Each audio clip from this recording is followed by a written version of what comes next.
ప్రతి ఇంటికి పైకప్పు స్లాబ్నే ఎక్కువగా వేస్తున్నారు. ఎందుకు అందరూ ఇదే పని చేస్తున్నారంటే, ఎక్కువ అంతస్తులు నిర్మించాలనుకున్నప్పుడు, అలాగే ఎక్కువ సంవత్సరాలు మన్నికగా ఉండాలంటే ఈ స్లాబ్ వేయడం కరెక్ట్. దానికి సెంట్రింగు మట్టి సెంట్రింగా లేదా షీట్ సెంట్రింగా లేదా షీట్ మీద ఫ్లోరింగ్ లాగి సీలింగ్ చేసే అవసరం లేకుండా కూడా స్లాబ్ వేస్తారు. వీటిలో ఏది పర్మనెంటు లేదా ఏది సరైన పద్ధతి అని ఎవరికైనా సందేహం రావచ్చు. వీటిలో అన్నీ కూడా సరైన పద్ధతులే. అక్కడ మీకు ఎంత రేట్లో ఉన్నాయి, ఏది రీజనబుల్, మీకు మెటీరియల్ ఎంత ఆదా అవుతుంది, ఎస్ఎఫ్టీ ధర ఎంత ఉందో వీటన్నిటిని నిర్ణయించుకున్న తర్వాత పని వాళ్ళు ఎలా చేస్తున్నారో దాన్ని బట్టి మీరు ఆ ఎంపిక చేసుకోండి ఆ విధానాన్ని.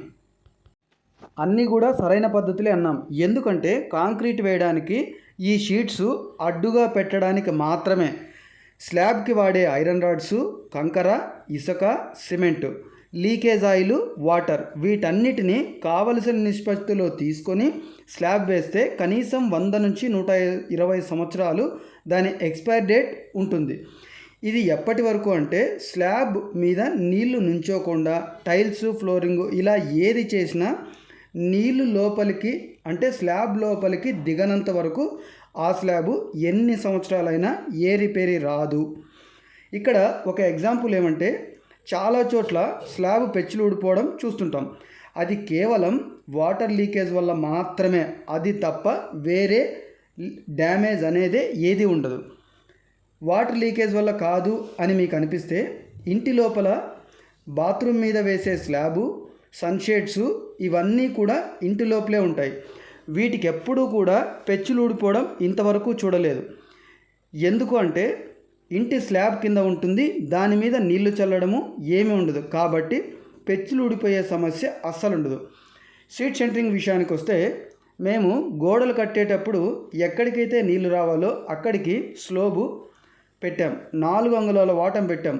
గోడలు ఎలా ఉన్నాయో అలాగే షీట్స్ అన్నీ కూడా ప్రతి లైను గోడతో సమానంగా దారం పట్టుకొని లెవెల్గా చేసాం.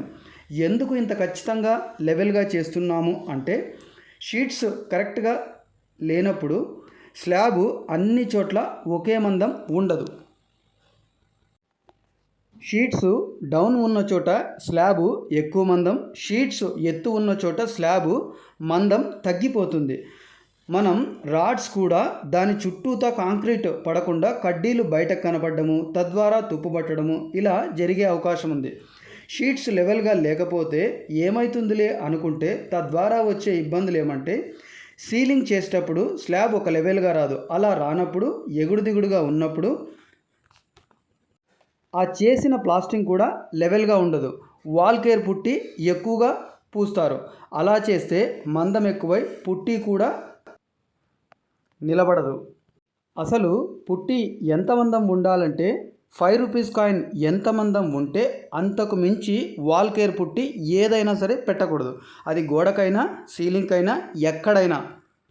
ఇలా ఒక పని సరిగా చేయకపోతే మిగిలిన అన్ని పనులు కూడా సరిగా ఉండవు. ఇతర పని వాళ్లకు ఆ పని మీద ఏకాగ్రత కుదరకపోవడము, ఇంటి యజమానికి మెటీరియల్ ఖర్చు పెరిగిపోవడము, లేబర్ కాంట్రాక్ట్ తీసుకున్న వాళ్లకు కూలీల సంఖ్య పెరిగిపోవడము, తద్వారా నాకు లాస్ అవుతుందేమో అని ఆ పని మీద నీట్నెస్ గురించి పట్టించుకోకుండా చేసేస్తారు. ఆ తర్వాత ఒక పని మీద ఇంకొకరు చెప్పుకుంటూ ఒకరి మీద ఒకరు చెప్పుకుంటూ తప్పులు వెతుక్కుంటారు. ఇవన్నీ విషయాలు సరిగా ఉండాలంటే సెంట్రింగు దారానికి ఉండాలి. నీటి వాటం విషయానికి వస్తే గోడలు కట్టేటప్పుడే స్లోప్ మెయింటైన్ చేయాలి. షీట్ సెంట్రింగు దారానికి గోడల్లో స్లోప్ ఉంటే స్లాబ్ ప్రతి చోట ఒకే మందం పడుతుంది. స్లాబ్ మీద కూడా నీళ్లు ఎక్కడా నించోకుండా నేరుగా బయటికి వెళ్ళిపోతాయి. షీట్ సెంటరింగ్ దారానికి ఉంటే రాడ్స్ కింద పెట్టే కవరింగ్ బ్లాక్స్ అన్నీ కూడా ఒకే లెవెల్గా ఉంటే రాడ్డు కాంక్రీటుకు ఎగ్జాక్ట్గా మధ్యలో ఉంటుంది. రాడ్ చుట్టూతా అంటే పైన కింద కాంక్రీట్ ఉంటుంది. దానివల్ల రాడ్డు తుప్పు పట్టిపోయే ప్రమాదం ఉండదు. రాడ్స్ ఏవి తుప్పు పట్టలేదు అంటే పెచ్చులు ఊడిపోవడం ఎప్పటికీ జరగదు. అంటే ఒక పని బాగా చేస్తే మిగిలిన పనులన్నీ సజావుగా జరిగిపోతాయి. పని నాణ్యత విషయంలో ఎలాంటి డ్యామేజీ ఉండదు. ఏదైనా సరే డ్యామేజ్ జరిగిన తర్వాత రిపేర్ చేయడం కంటే కూడా ఏ పనికైనా డ్యామేజ్ కానీ రిపేర్ కానీ ఎందుకు ఎప్పుడు ఎలా వస్తుందో మీకున్న అనుభవము అవగాహనతో ముందుగానే గుర్తిస్తే ఆ పని చేసినందుకు మీకు, చేయించుకున్న వాళ్లకు ఇద్దరూ సంతోషంగా ఉండొచ్చు.